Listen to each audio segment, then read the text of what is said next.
And a good evening to you, and welcome to this evening's edition of Politics 101. David Hines here on a Wednesday night in Guyana.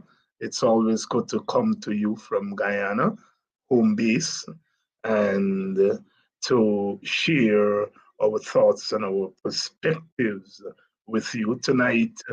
Our guests are going to be what you guys have dubbed the Spin Twins. We in the West Indies, we are accustomed to fast bowling quartets and twins. But we did have spin twins back in the old days, those two pals of mine, Ramadan and Valentine, the famous 1950 victory over England in England the first time, and the Calypsonian. I think it was Lord Beginner who uh, sang that famous calypso, Cricket, Lovely Cricket, at Lord's where I saw it. Those two pals of mine, Ramdin and Valentine. Well, yeah, you all have been calling for the Spin Twins, Dr. Jeffrey and GHK Lall, and they are back together tonight after a little break. Yes, the Spin Twins are back. Yes, Dennis Booker. Yes, the Spin Twins are back tonight. Welcome to Politics 101. We have been a little in and out. Well, let me put it this way. On the nights when we have not been on the set, we have been on the ground. Last night we broadcasted from Den Amstel, of course, the WPA public meeting in Den Amstel last night, and of course last week we were in Mocha Arcadia. Good evening to the people of Mocha. And then on Sunday night, we were in Golden Grove. All vibrant meetings. So obviously, we're glad to see us out. And many of them gave us the message to say who says which party is dead and which party is not dead. Good turnout, good vibes, and it is clear that people want to see the political parties out there. Certainly, if they have nothing to tell them in terms of affirmatively what they should do, certainly to be out there and share with them their angst and their anxieties. Of course, the WPA launched what it called all the political approach. We call for a civil disobedience and a non-cooperation on the part of people. What they can do to deal with the frustrations and the attacks on their lives, economic and political and cultural. In Golden Grove, the mother of Quinton Bacchus and his grandmother was there. I had a chance to talk with them. They were at the meeting and they were very glad to see us. They gave us some messages to give to the other political leaders, which we shall not deliver in public, but suffice to say that they were glad to see a political party on the ground with them, as members of their community are being charged for terrorism. And when we got there, it was the night before Robin Simon, who was the live wire behind the activities following the death of Quindon, the murder of Quindon Bacchus. She turned herself in to the police on Monday after a wanted bulletin was issued for her. We have not had word yet whether she has been charged, but she was taken into custody on Monday. And so we were in Golden Grove on Sunday night, lending solidarity to the community. And there were murmurs that they were left alone and the political forces weren't there. But the WPA was in there. Meeting at Moko, well, that was something else. I mean, the people of Morocco were much more upbeat and ready, and they were quite vocal in their welcome of us there.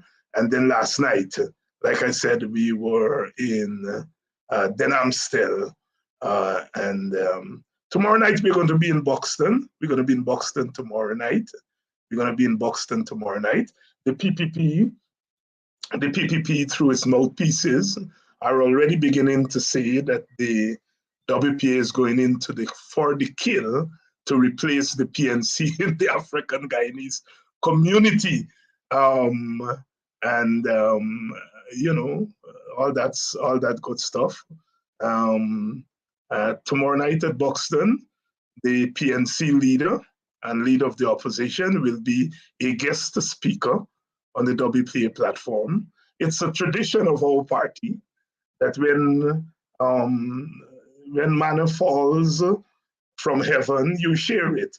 At Mocha, we had the PNC parliamentarian, Nima Flubes, on our platform. And it's something that goes right back to 1979, in the days when we were on the road. And we would invite the PPP, who was an ally then, to send a guest speaker. Almost in every instance, they sent Moses Nagamutu. We later found out he was the only one bold enough to volunteer to come, because in those days we hear blows, and Chelly and all the others were hiding in Freedom House. And Moses was the only one who would come to those meetings in 1979. So it's an old tradition of our party that we share the platform, especially when the platform is getting attention with our allies in the opposition. As you all know, we're not part of the APNU. We are independent, but we consider ourselves part of the opposition. And so we invited the leader of the opposition to join the platform in Buxton tomorrow night. So he will be speaking there as a guest speaker. And we want to set that example for other political forces, especially when you're up against the kind of hard-nosed domination that Henry Jeffrey warned us against and about a long time ago. Domination. Good evening, Mr. White. Yeah, it was good to see you at the meeting there in Mocha. Good evening to you, and good evening to all the people of Mocha and the people of Denhamstel. Thank you all for hosting us and for having us. Good evening to Golden Grove, and we'll make sure that you're not left alone and not forgotten. Welcome to all of you. We were able to stream the public meetings live, and so we had another 1,000 people or so live on the public meetings. So the days of technology, you know, back in the old days, you spoke to who were there. Now you're speaking to the people there, and then you're doing simultaneous live streaming, and so you're speaking to another 1,000 people are from different communities have already been inviting us to go to their communities. We'll take those invitations under active consideration and see where and how our resources can take us to the places that have requested public meetings. The PNC itself has been holding public meetings, not as regular as the WP. On Sunday night, they were in All Boys Town while we were in Golden Grove. So it's good. It's good to see the political parties on the ground. And one of the lessons I have learned from the public meetings this past week is that people want to hear from us in their communities. Those who've been arguing that social media have taken over the traditional public meeting, oh no. People, you saw the women coming and bringing their, these days not benches, they brought their chairs out to the meetings last night in Amstel and in Mocha. You saw people coming out with their chairs and bringing it. Reminds us of the old days. So the public meeting concept, the street corner meeting is not dead. It's not dead. At Golden Grove, they were the stalls since we held it to the marketplace. And so people took up their seats in the stall. So it's a lesson to us who believe that social media have taken over, that the concept of the public meeting is still there. I suppose there's a time and season for everything. The frustrations people are feeling, and they want to feel that their political people, or leaders, as they may call some of us, are there with them. So good evening and welcome to Politics 101. If you're joining us from North America, welcome. Those of you who are coming to us from the wider Caribbean, welcome to Politics 101. For those of you out there in French Guyana and Suriname, welcome. And to you in Guyana, welcome to Politics 101. Of course, I am coming to you tonight from Guyana myself. It's always a pleasure to be here, to be home. And as I promised at the beginning of the year, I shall make this, as a friend of mine would say, a regular occurrence. Tonight, we're having Dr. Jeffrey and Mr. GHK Lall, who are back, as you all call them, the spin twins. The spin twins are back, and we shall be dealing with some of the issues that have occurred over the last couple of weeks. So let me bring my guests in immediately. Dr. Henry Jeffrey, good evening, and welcome back to Politics 101. Thank you very much, David. And my reasons for being off, I've explained to you that I was doing some other things, and well, they took up some time. But I'm back. We shall see where we go. And Brother GHK Lall, good evening. Good evening. Good evening to our viewers and listeners, and good evening, Dr. Jeffrey. Good to share the platform with you again, and we shall see where this goes, as you say. Well, in your absence, as I've been saying, the viewership has dubbed you all the spin twins. And as I look at Dr. Jeffrey, you look a little bit like Al Valentine with his and all. I don't know what Ram used to look when he was a younger man.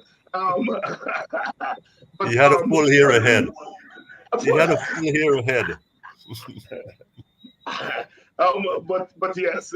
So people have dubbed you all the spin twins. Let's start with something that has become quite a part of the offering by the PPP. IPADG had an event last Sunday, and the event was slated to take place at the Technical Institute, GITC. And on the night before, they received a missive telling them the place was no longer available. They had to move the event to Crystal Labor College. We got some of that, I think, the year before. The Burnham Foundation wanted to hold an exhibition on Burnham at the National Library. And on that occasion, they got the similar message. The place was no longer available. I was around on the ground a long time ago, and to remember that in the 1970s, 80s, we had large doses of those kinds of political gymnastics. And the PPP at that time was in the opposition. And one would have thought that, having themselves been victims of that kind of thing, that in 2023, we would not face that kind of I call it petty politics, and I thought that we have not outgrown many things, but certainly we have outgrown that kind of pettiness. But it seems as though I I'm wrong. GHK Lall? Well, not only we have not grown, we have not learned anything. We have not learned anything from the 80s when the government, then opposition, was on the receiving end of those kinds of acrobatics and gymnastics. And what we have today are those same gymnastics being taken to another level. You the night before, you're gonna suddenly drop a line and say, you can't come. All right. This was also done, if I remember last year, Labor Day, when some people were to meet with from the Trade Union Congress were to meet with the president. And then correct me if I've gotten this a little bit skimpy. And on the morning, he invited a few, and then the whole thing fell apart because some people said, no, we'll not be a part of that. So what I'm gathering here, the latest salvo aimed and delivered at Idpadaji is that, listen, you either toe the line or you get out of the line, or you do it our way, or it will not be done at all.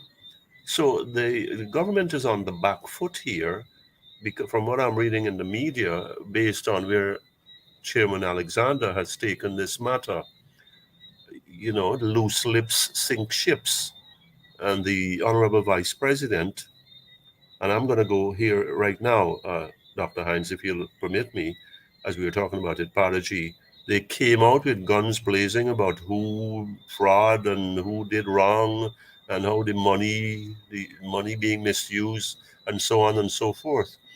And a lot of hurtful and vile accusations were hurled. And Padaji, on its part, said, hey, listen, we have got the paperwork, we've got the documents, we are ready to sit down, we have given them to you before. Why are you going down this malicious road? Why are you going down this road that sabotages not just Idpadaji, but the 65 entities, organization that comes under the Idpadaji umbrella?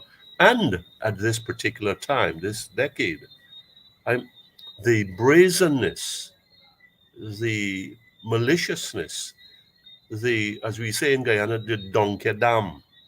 We don't care. We will do it anywhere. But I think, and it happened. So I think what happened is when the lawsuit was filed, and then internally the advice came and said, hey, listen, these people got your debt to rights. You got nothing against them. So, and then the Chief Justice acting came in and said, listen, y'all put all your heads together and come to a place that works out a resolution.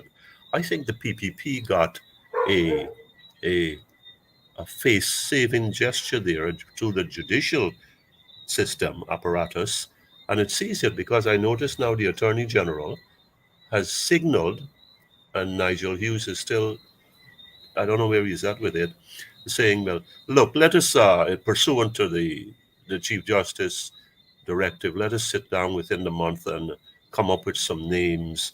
When the PPP starts to talk about mediation, it does not hold the high ground anymore. It does not have the upper hand.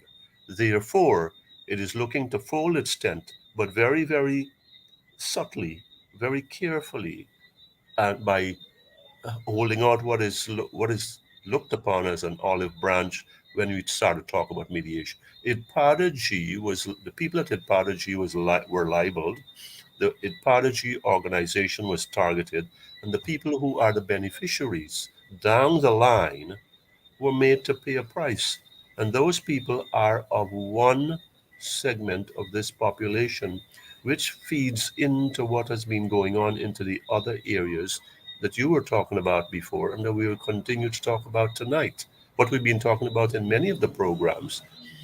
Dr. Jeffrey will speak again, I think, not to preempt him, about total domination and control and how this cannot work. And it is not working because some of these things are backfiring. Idpadaji is one of those. The PPP does not withdraw. It does not retreat. But in Epadaji development, I'm seeing that still, it has the nerve and the gall to do what it did at the GTIC and say, well, go to Crichton Labour College. Deal with that. We are still in charge and we still call the shots. But more and more people on the ground are pausing and paying attention, and they don't like to see without an opposition voice speaking. They don't like to see and to hear what is coming out of the government. They see a lot of viciousness that is not necessary, a lot of vileness and vindictiveness that have no place in our society of today. And they really are tired of it, and they don't want any more of it. And this thing cannot continue like this, the merry way that the PPP think that it will go. That's it. Dr. Jeffrey, Epadaji again. What's going on? Well, thank you, David, again. We have to understand a few things. What Epadaji is doing is a total contradiction to what the PPP wants to do. So you can't be surprised that the PPP behaves as it is behaving. Epadaji wants to develop into African people a can-do attitude. A can-do, you can do this. The PPP do not want that to be developed in Africans. The PPP wants essentially to be in a position to suppress Africans because they want to suppress the PNC votes. And that is not going to happen if you have people like Epadaji going around the country telling they can't do this and can't do that. You are giving them $8 million really to counter your program, to counter what you want to sell. I heard I think it was the president this morning saying, oh, he will speak to church leaders and social leaders of the community, not talking about political leaders. The president wants to depolitize Black people. And it's the worst thing anybody can do to somebody in a society. A society is a political construction. And nobody has the right to try to depolitize you, to determine who should and should not be your representatives. I don't care what position they have. They must respect your representative, but they don't want to do that. The PPP, and just now, GHK says, oh, well, the PPP, no, you said, not GHK. But the PPP you are talking about this is not the same PPP. This is a big mistake we are making, all the parties, as a matter of fact. You are talking about the PPP like if it's the PPP of Jagan or the PPP of that time. It's a different PPP. This is a PPP in for domination. Jagan was a PPP in for cooperation. I am not saying that Jagan did not use ethnicity to win votes and all that. You put ethnic people, ethnic politicians in any context, they do that. But I'm saying everything I know of Jagan was an attempt to be cooperative, to try to see how we can work together, to do things together. Now you are going to take away from a citizen their political rights. I don't know what power you got to do that. God can't do that. That's why I'm in a society. I got political rights. And you are saying, oh, we are not going to talk to your leaders, but we are going to talk to church people and social civil society leaders. What kind of crap is that? I have heard a lot of things. But let me say, I hope that is not what I really heard, because it was in the morning. But how anybody gonna say anything like that? So the first thing, the PPP that you are talking about today is not Jagan PPP. I don't think the PNC is born on PNC. Indeed, African people walk around all the time and say that the PNC today is not African PNC. It's not born on PNC. But yet we use the term PNC as if a differentiation should not and would not be made. And then I think the point was made that they want to sabotage the apology. But that's not the truth. They're seeing Mr. Alexander and his group sabotaging them. They're in total contradiction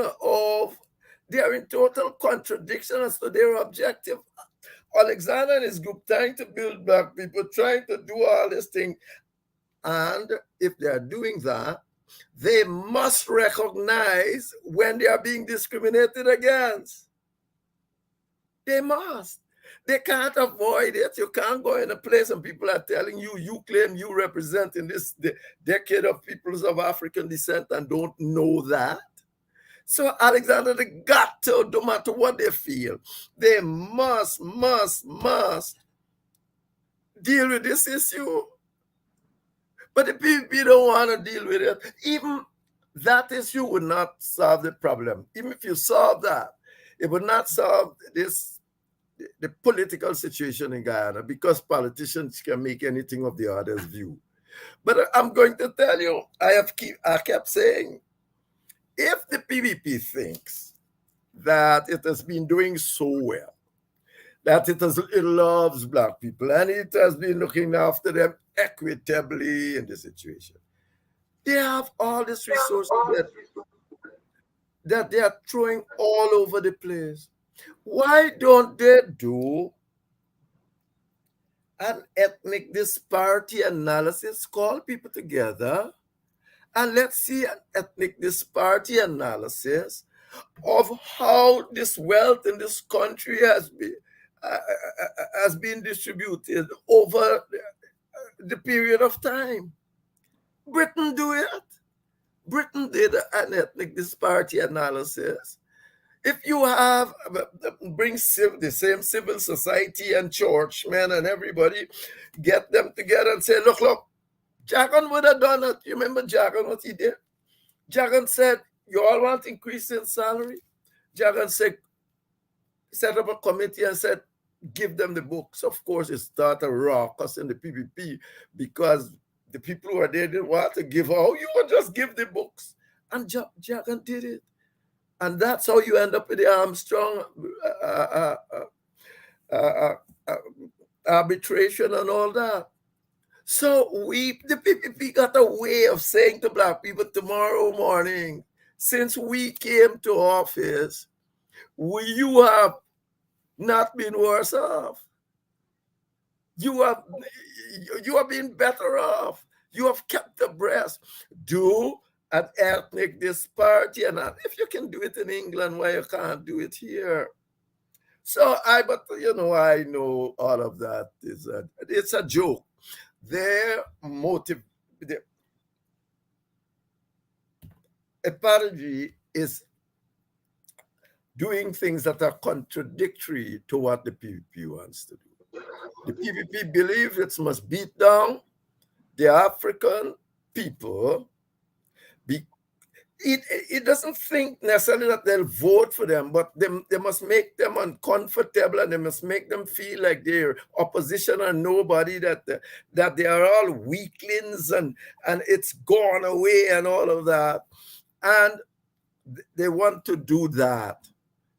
And they are hoping to suppress your votes in this way. Any vote you get will be suppressed. And they're not going to do that. That ain't going to happen if you're well off and all over the place and think, no, you remember what happened in the 50s when some social researchers, I think it's Professor Smith, went to the in the canals and in the creeks and asked the farmers why they support Jagan, and that the British and these people gave them tractors and all this thing and still going to vote for Jaga. You know what the people say? If it wasn't for Jaga, we would get it, they would have given me. So they know that you becoming well off ain't gonna make you vote for them. If you are poor and they can get you some people to to fall for all of this thing and you need them, that is what then they can suppress your vote if you don't vote for you. So this is where you are. This is where you are. They are into set little grants. Let's give some grant here, and therefore you can choose who you give the grants to. You can walk around and give any old person the grant you want. They're into gold. They don't want gold scholarships. Why? Because they want the proper governmental structure to distribute scholarships. They don't. You have a governmental structure that you can, all right, whatsoever fault it has, you should be there. Your government, let's make that structure, because you got to live not only for the PPP government, for any new government. But they don't want that. They want gold scholarship so they can get their henchmen to sit down orange people, because now I mean, so it's scholarships where they go and got and all these sort of things. You think they're looking after Carnegie? Not at all. They're giving away. They're going to Barbados and say, you come and, help the tourism industry and all this culinary and other. What is going on here? They want to be in control. They have to be in control. They have to suppress your votes, and that is the end of the game. What the party is doing is in contradiction to what the PPP wants, and you must expect nothing else than is happening to you or to them. Dr. Henry Jeffrey there saying, yes, it comes down to control.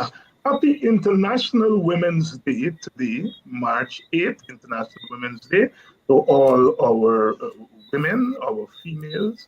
Happy International Women's Day. The world still remembers that women still have a long way to go to achieve that gender equality that that we have been working towards over these past decades. So the women in the audience and to women all over the world, happy International Women's Day. Good evening, Rhonda Lane, who spoke on our platform this past week and was very instrumental in helping us to organize the meeting at Den Amstel.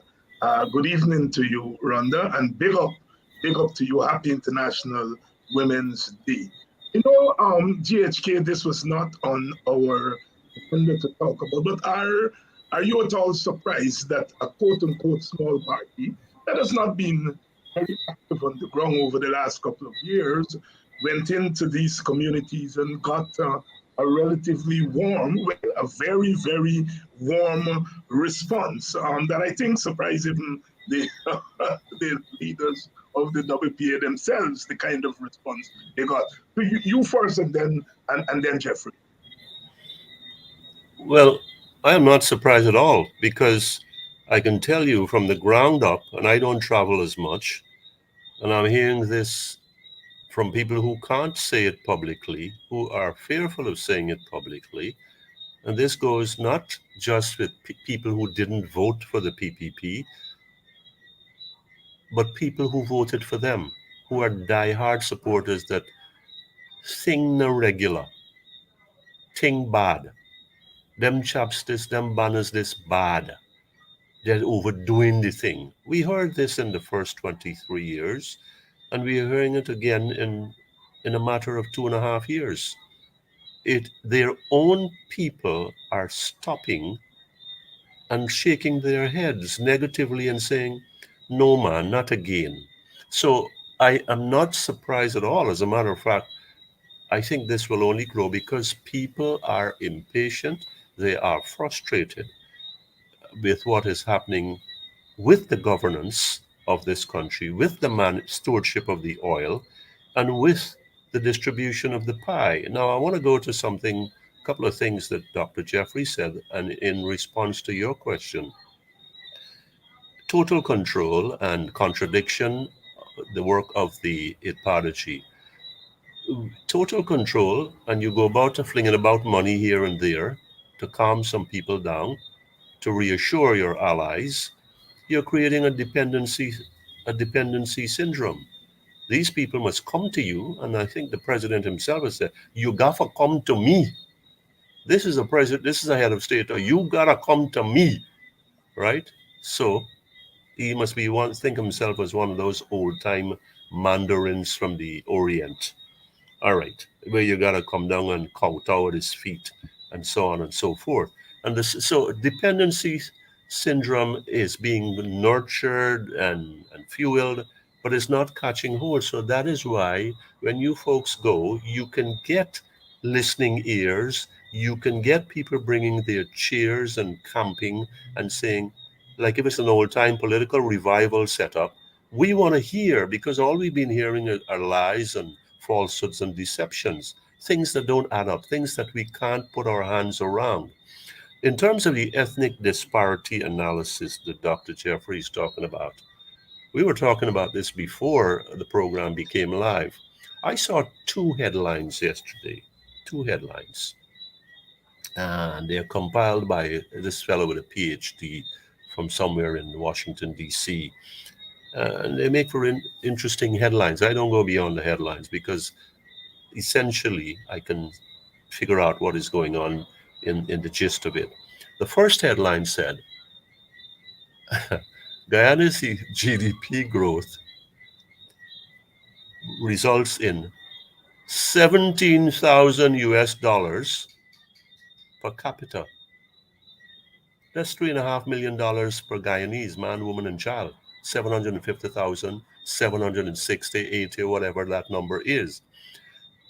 Towards Dr. Jeffrey's ethnic distribution analysis,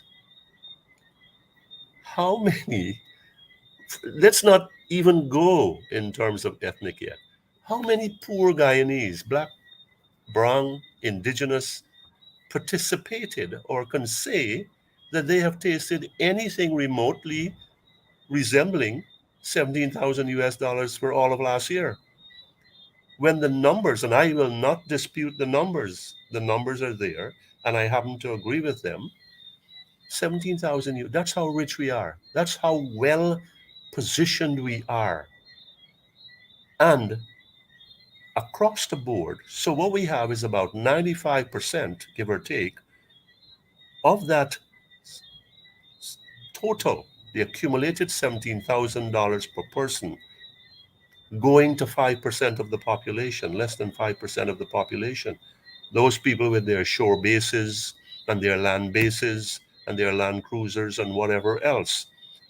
The other 5%, the other 95% of the population got to scramble around and fight around for the 5% that's remaining. There is your national distribution analysis. When you look at it from an ethnic standpoint, it's worse yet.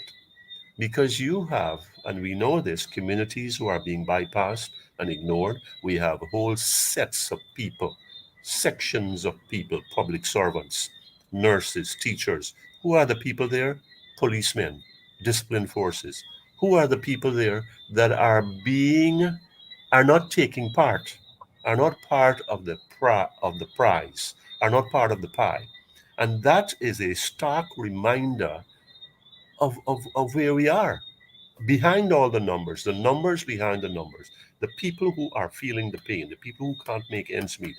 The other headline was from Dr. Ashley Singh, the Honorable Man of Money, Minister of Money. Let's make it simple.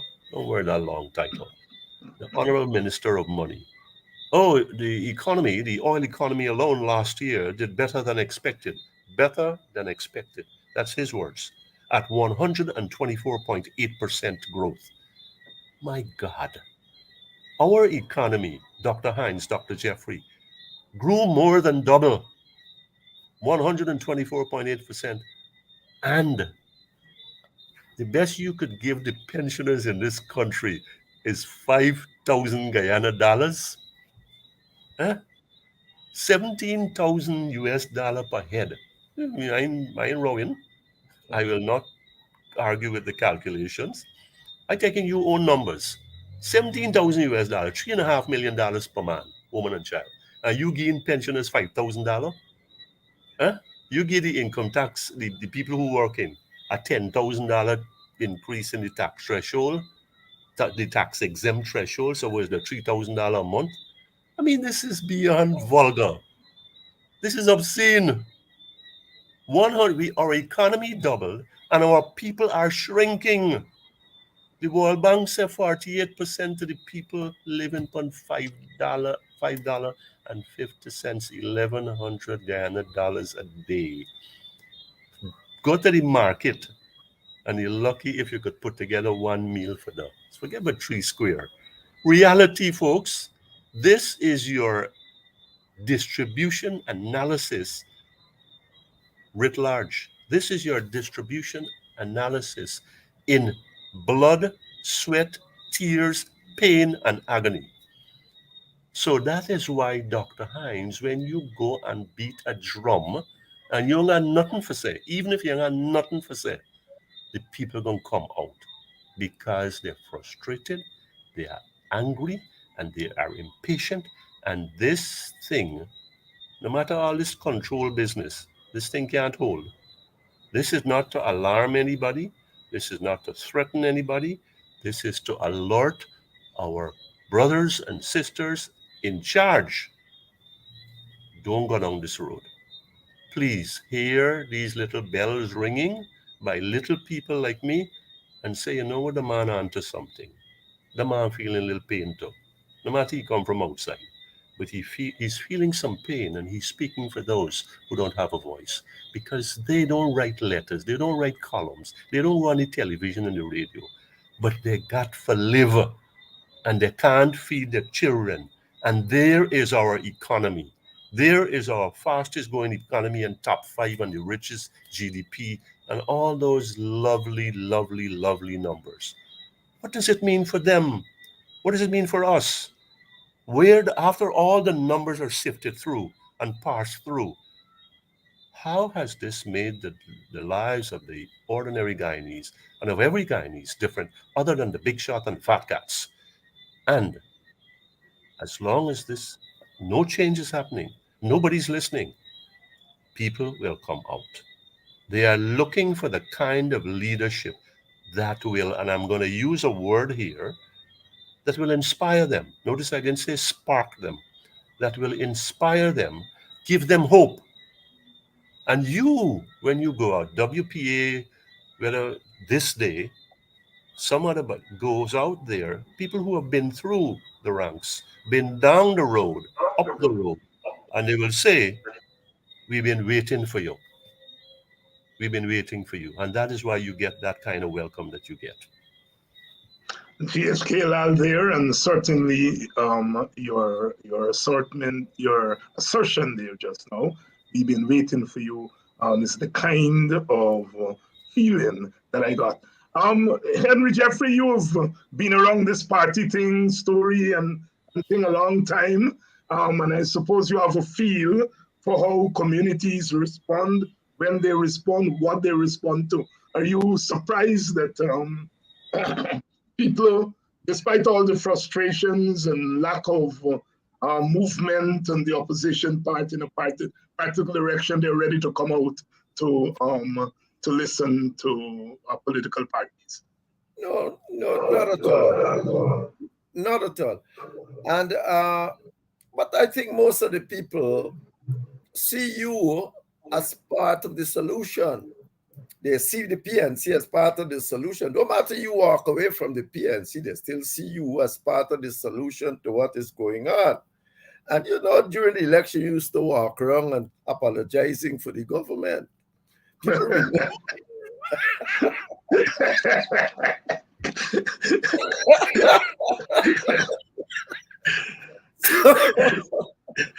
People always remind me of that. You take a man walking around apologizing for them. No. So, no, they see you as part of the solution. It's as simple as that. The PPP is not the solution. The PNC might be the other part of the solution. They see no reason, indeed, for, although there might be strategic reasons, they see no reason for this differentiation, and they are not going to make any differentiation between you and the PNC as such to say. And the PNC is not attempting to make them do that too, and I don't think they'll succeed even if they did.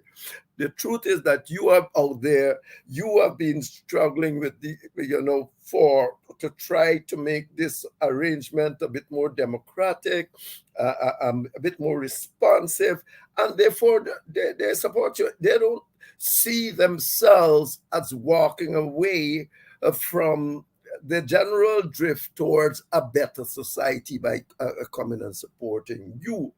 You see, remember the IRI one says that the PPP has its own trouble.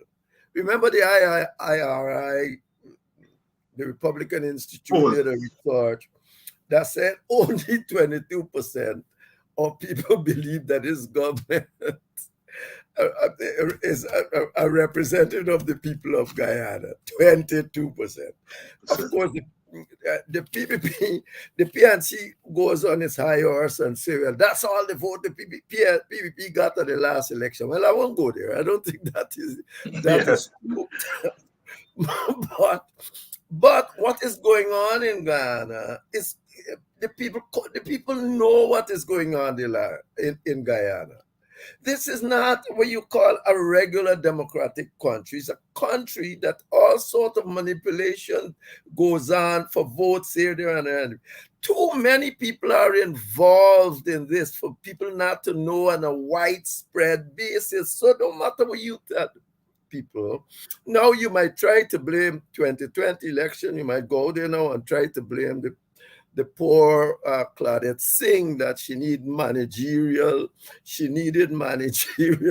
I read that in the Chronicle that she needed legal advice. She's a judge. She did one of the best cases in terms of, well, more radical. Now we don't say best, but radical cases. You remember the case involved with Miss Jagan, 1997, there's the Pereira case. Right. And she's saying, you are now saying this lady here, she didn't have managerial and legal, she needed managerial legal advice. Well, I'd be saying it from day one, because since election time, because if she had managerial and legal advice, if she had done the right thing, this election couldn't go the way it did. Certain of it. She would have had to deal with the anomaly she found there, calling it one way or another. She can't sit back there and say, oh, I don't have the capacity to deal with my managerial task of making a decision about issues that come up in my regime. I mean, it was an amazing thing. But it happened. So let's understand what's going on here, David. People know what's going on in the country. You can't have people foolishness about how many votes you got and come telling them about SUP on all sides of the night. SUP only represents what's in the box. SUP doesn't answer the question of how it got in the box. And we all know that nowadays that elections are manipulated long before election day. So all we are seeing, and to this day, after all the gaffe about going to the courts, we cannot deal with the substantive issue in the court. So let me put it this way. The people are fed up with this kind of a process. That don't mean, you must understand this kind of ethnic situation. That don't mean that they're necessarily not going to vote against the PPP, because they are seeing the PNC as the man standing there. And this ethnic situation, the fact that they are fed up don't mean that. So you got to try to create an environment, a political context that will make all the people of in Guyana feel secure. You can't have running down at one group and hope that because they got to succumb to you and maybe not vote for the other side, stay home or whatsoever. It's not going to work. It don't work. It does not work anywhere. You have to try to get an equitable situation in Ghana so we can avoid all the election manipulation and all of that. That is where we have to go. Dr. Henry Jeffrey there weighing in on people's response, and he made reference to the fact that myself and, of course, the WPA did, before we went to the polls in 2020, actually apologized to the supporters of the coalition for the mistakes that the coalition made when in office, especially as it relates to them. We tried to get the entire coalition to do it. They wouldn't bite. Apparently, there's something with politicians and apologizing, but we did it in the WPA, and we apologize on behalf of all of them for what we thought were missteps made by the coalition. Welcome to Politics 101. It's on a Wednesday night, and we are, of course, coming to you from Guyana. Yes. Tomorrow night, we're going to have a public meeting in Buxton, WPA public meeting. The leader of the opposition and leader of the PNC, Aubrey Norton, will be appearing on the platform as a guest speaker from a PNC APNU. So those of you who are in nearby communities, please come out to Buxton tomorrow night, where we will have a public, and we are calling these things public discussions, not to educate people, because as Dr. Jeffrey said, people are very clear about what is, but to help to give hope and to lift them and for them to know that leaders also care about them and not just to get their votes. Gentlemen, last week, we got the news. The PNC, the PPP in Region 9 seized the PNC's office. I think they knock off the roof and windows, and they said it's government property. The PNC has been occupying the building from 1975, so it's almost 48 years. And the government said this is government property. They seized it, destroyed it, took away records according to the PNC. And then, to the surprise of many, the PNC went up to let them took back the building. And so far, that's where things are. The Vice President, Mr. Jack Dew, said the government did not give the instructions to the police and the regional authorities, which we understand use Venezuelans to dismantle the building. GHK Lall, tell us what's happening there from your standpoint. You had a column called the Great PNC Building something, I can't remember. Demolition Mystery. There you go. The floor is yours. The Great PNC Building Demolition Mystery. There you go. Right. Now, let's follow the sequence here carefully. In the middle of in the dark of the night, just after midnight, this demolition occurred. Right away, the flares went up. Part two, the government, the PPP, said is government property, is the property of the state. The PNC said, we've been there for donkey years. 1, 2, 3. Well, you're bracing yourself now for, this is about property and land. This is a legal issue. I don't know how the police got into that at this point, at this early stage. If you've got a problem with illegal occupation, this has to be dealt with through the courts, especially with a long-standing occupier, supposedly illegally, for 48 years. Okay, we're going to come to who are the people involved. Lo and behold, the PNCs raised up its red flag and said, hey, buddy, we've been there all this time and we standing on good grounds. Surprisingly, the next chapter in this soap opera mystery was the vice president himself. I saw it first on Demerara Waves, came out and said, well, listen, don't look at the PPP for this.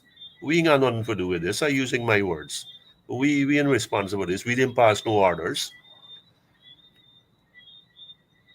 The PNC promptly moved back in. And I think they have drawn a line in the sand and say, you gotta get me out of here. Now, here's the story. Here's my take on this. If it's not a PPP, then who? Is the PNC broke up its own building? Come on, folks.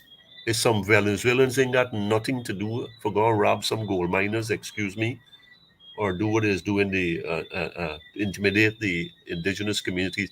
Go there and target this building that's coincidentally belongs to the PNC. I mean, there's not a piece missing.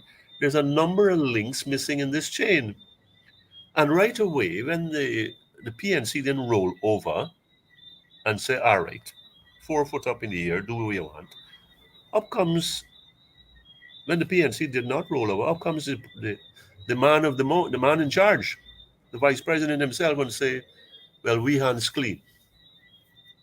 We hands clean. He like Pontius Pilate. He wash his hand and he party hand. So by process of elimination, who you got left? Rogue elements in the party, people who they can't control, and I don't see that being possible. Now, coincidentally again, the man who is the big man up in Region 9 is not he that shoot some lady in she belly. All right. But I think that matter has been settled amicably. So we leave that alone. But he owe the party, he owed the ruling party for still being there and for still being a free man, I think, based on what first came out. That's my belief. What first came out, as was reported by an injured woman who I take it was an indigenous heritage, which only makes the matter worse. Excuse me. So now, so you got all these mecha in this mystery, this mix. And now, lo and behold, so the PNC is back in there. And I think you're going to have to get a bulldozer or more than that. You're going to have to call in the U.S. Special Forces or something to get rid of them from there. Because the PNC also aired. Before I come to Mr. Parker, the PNC aired. The government overreach, the PPP government overreach, and the PNC, and it overreached. And the PNC was lackadaisical in getting the press there and gathering and putting the evidence in front of them and saying, look, they carry the little food where we share, the 11 barrels, the thing with clothing and food we go with thing. And look what they carry documents. You go for Brockton a place and carry documents, which I understand involve objections and membership. Which thief man does do that? Which man who come for broke up a building because of illegal squatting, just carry away, left for thief man, just carry away documents. Huh? Just carry away barrels that got basics inside. Wait. How is that how does that jive with breaking up a building that is supposed to be illegally there? That is state property, so you don't belong here. You broke up the property and say, you carry your thing. So how did that not happen? What were the ulterior motives, to use our leaders' words that they use up in? What were the real motives here? We go a step further now. You ain't lock up nobody. You ain't tell me that anybody is under the radar. You're investigating. But Mr. Carl Parker, who happens to be a PNC, former PNC chairman or official, he get arrested. I mean, is he thing get broke up? So we come again to another, as I'm saying this right off the bat, regardless way he get in other people's face, or he didn't, or he objected, or he was untimely, or what, or he was hostile. Here's this. Is he thing broke up? And I'm using the Creoles here. Is his building, where he has been a part of, since he living in that community, where he's been intimately and intricately involved in, is he placed? So you're going to tell me the people who act, the perpetrators are walking around free and smirking, and this man who may have raised a righteous objection, you hold he? This is governance. This is equity. This is accountability that the president loves to talk about. This is how you're going to get one Guyana. And by the way, when you bring in foreigners for do your dirty work, and I'm placing this at the feet, on the head of the PPP, they can't tell me they know about this. When you bring in foreigners for do your dirty work, you are introducing a volatile ingredient to an already volatile situation. It may look subdued on the surface, but it is really not so. This is bigger than a mystery. This is a comic book story, except that a lot of records are missing, and a lot of mischief can be done with those records. And a building now is scrambled. Henry Jeffrey, have they gone too far? Well, I'm telling you, the law allowed the PPP to do a lot of things, and you mustn't be surprised if it's to their advantage. There are many advantages here for them. First of all, they want to humiliate the PPPNC. And they just come from India, where the same thing happening. People pelting opposition, the ruling party pelting people, opposition people's headquarters and all that sort of thing. But when they say that they are not responsible, they in the PPP in charge of that region, they win that region of the local government. Are they responsible for these regional officers that are there? And it wasn't he there saying why this thing has happened and so on? Certainly the PPP cannot expect anybody to believe them. This is a hell of a thing goes on in this country. They know that most people do not believe. They know it. That people would not believe this kind of thing. But then up you get now. And I see Lincoln Lewis saying, oh, the PPP just took the office in Linden. And Hammy Green write a thing suggesting, and don't just throw away this suggestion, that you had records there of Venezuelans that was illegally registered in one way or another. Now, so you see what it means. If you got illegally registered Venezuelan, you can operate like if you're going to humiliate the PPP and PNC and all of that. It works. It works for them. It works.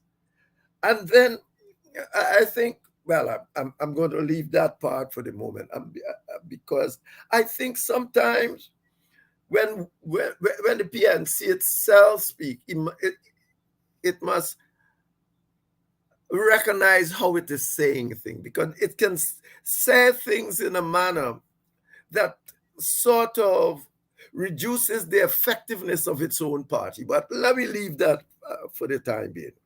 The important thing that you must recognize here is that the crunch of what we got on the ground now is winning elections. If it is true, and I want to emphasize that the PPP that the regional office took away records that suggest that Venezuelans were being illegally registered from the PNC office, somebody at GCOM and elsewhere needs to get on that case, because that's where the rubber hit the road. That is where it will hit the road.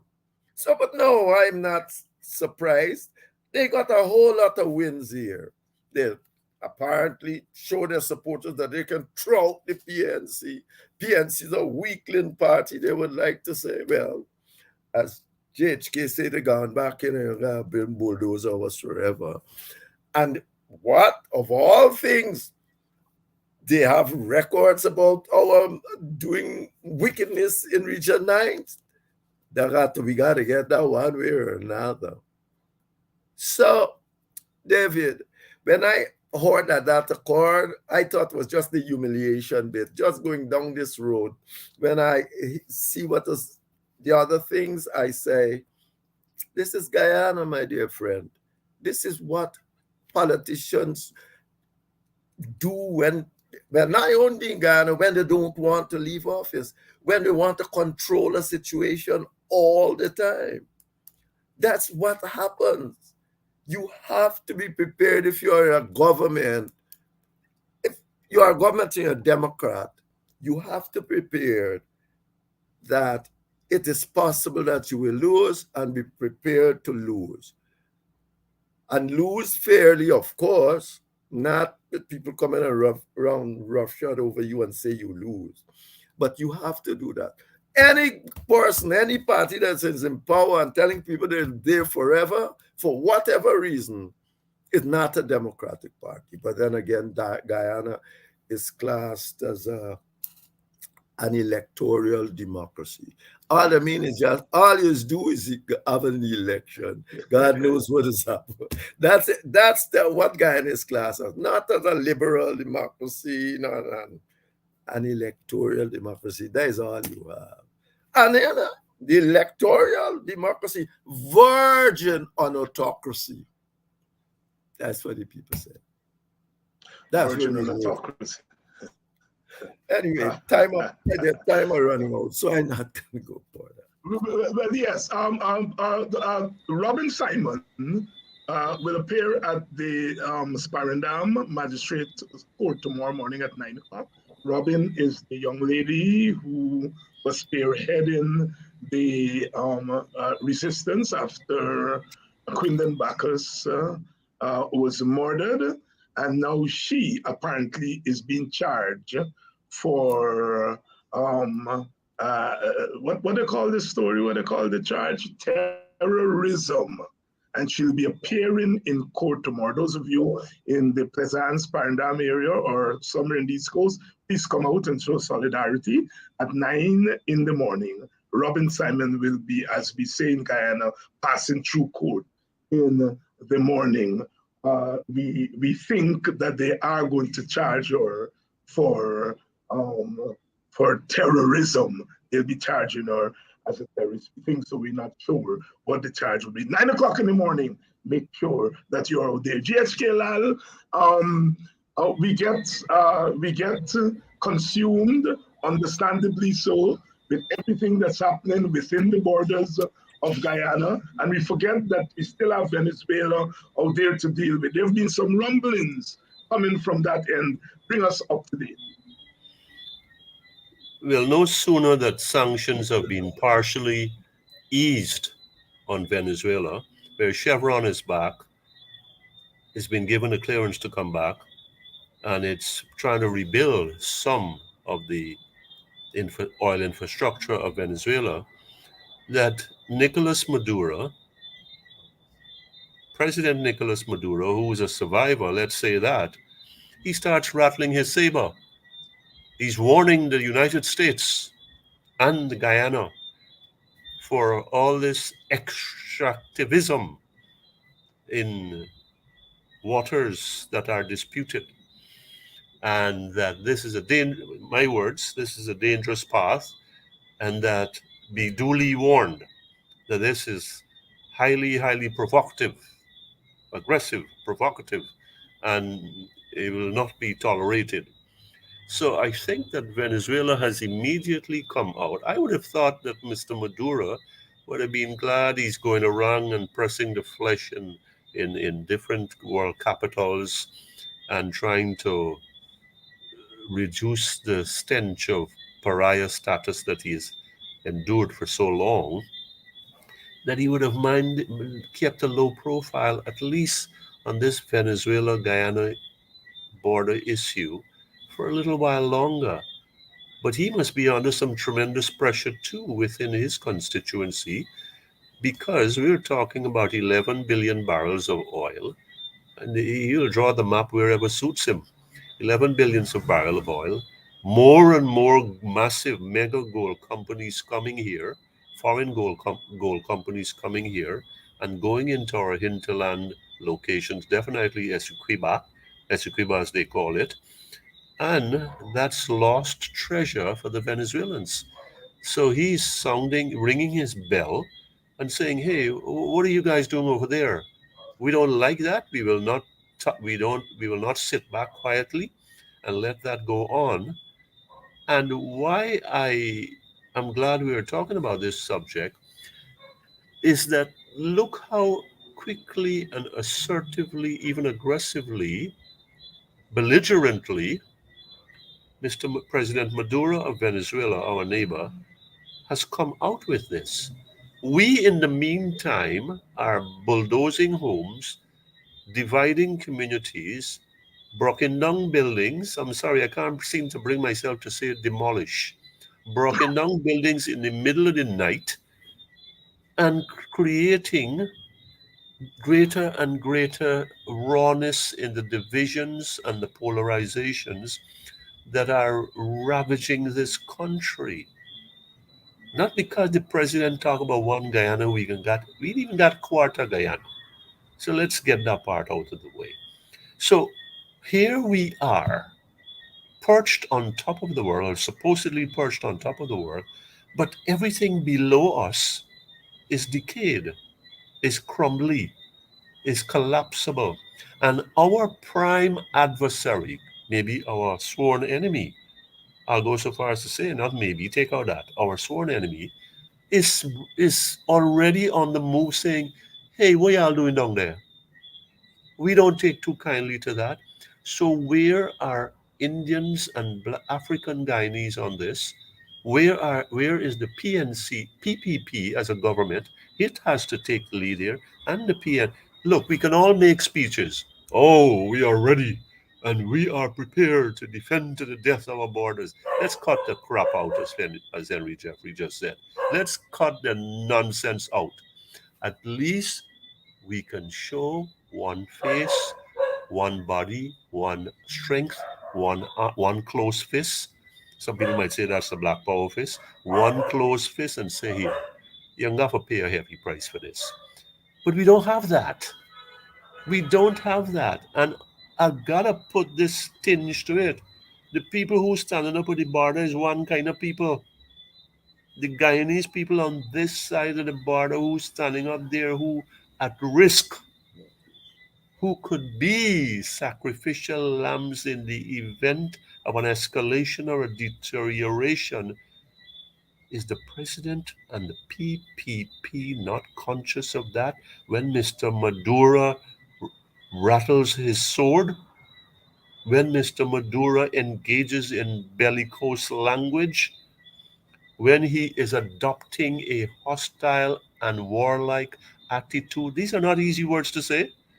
So early in the game, the people just open the door for you go and ship some oil to them under some restrictions, and you are already looking at we and sounding off. My point is, where I'm going here is the third leg in the president's inaugural tripod. Transparency, where he said we got, I don't know which world he lives in. Accountability, I see it, I gonna know it. And unity. We don't have unity. We don't even have tolerance in this country. We need harmony if we are going to have a chance to rally people to our side in this warming up, heating up of Venezuelan rhetoric.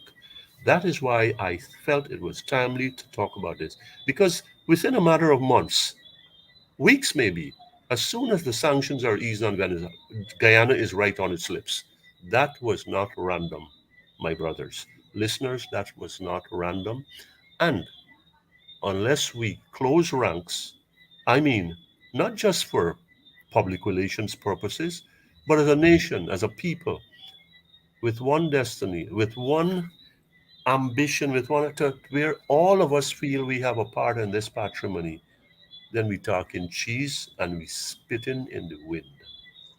Let Venezuela be a wake-up call for us. Henry Jeffrey, geopolitics. Yes. The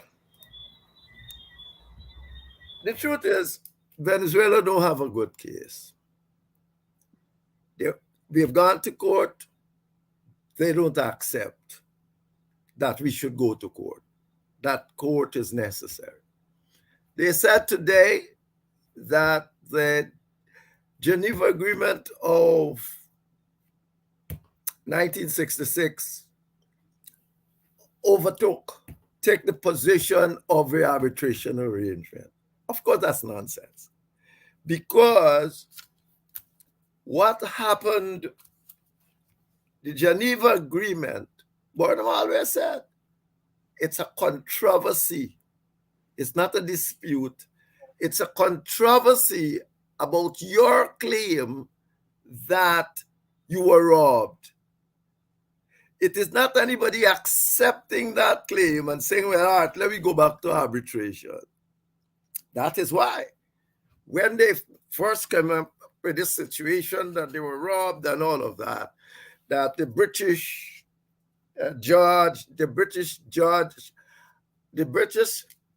representative and the Russian chairman, they come and concoct some things to give Guyana much more than they deserved. Of course, the British can well say, we were claiming till to the Orinoco, by which time Guyana would have all of the oil, because if Venezuela have the most oil in the world.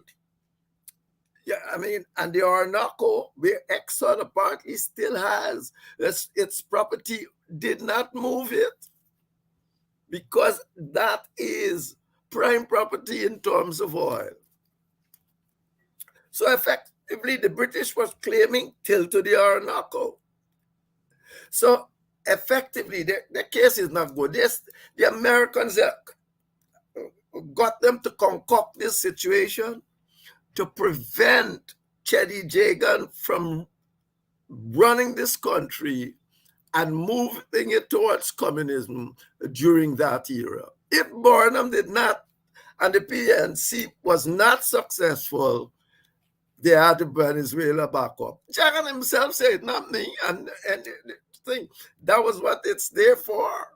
It came about to keep a tight leash on Jagan, at least, keep a tight leash on Jagan, just in case the opposition did not succeed in keeping him out of government.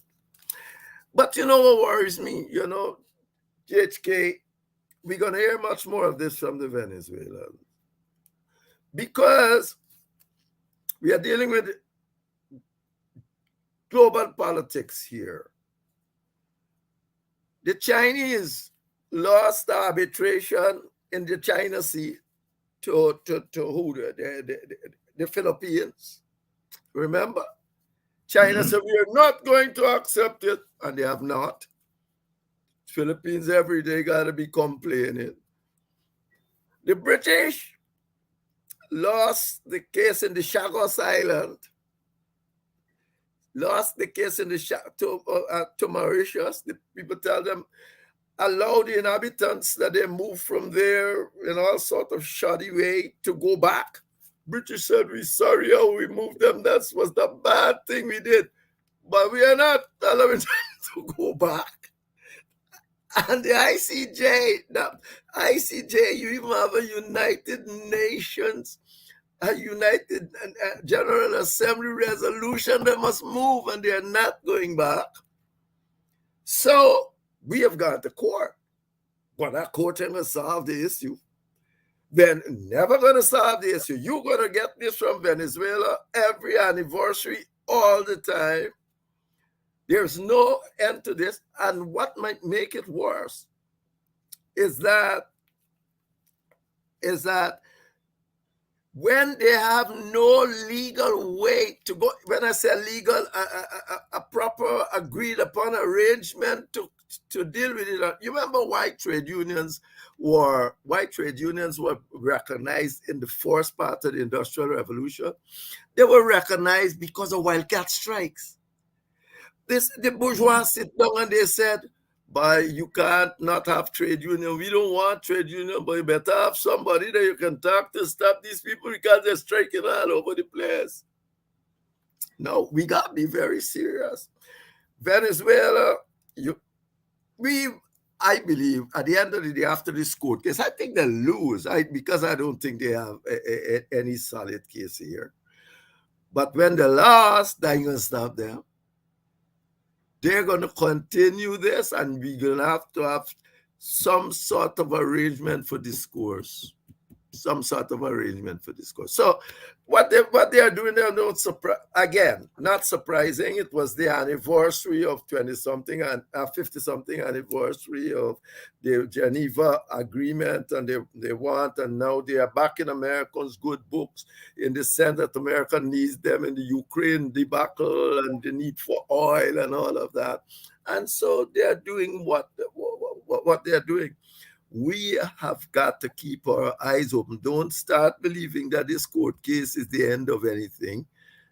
If the very people who tell you go to court and so on are not accepting when the court will say Venezuela will not accept, at the end of the day, you know what put an end to this thing? Power. Who got power? Who had power? Yes. Who has power? The 1899 arbitration was a result of who got power. America had power and said to Britain, "We will go to war with you if you don't go to arbitration. You are not extending your hold in Latin America according to the Monroe Doctrine." And Britain had to back down. The young and coming vibrant America said, "You are not, or we'll go to war." And Britain back down. At the end of the day, these matters are only settled finally in that way or in some kind of agreement in the party. Venezuela is our neighbor. They're going to be there all the time. And every year or something, anniversary, you're going to hear the same thing. So we got to be prepared for it.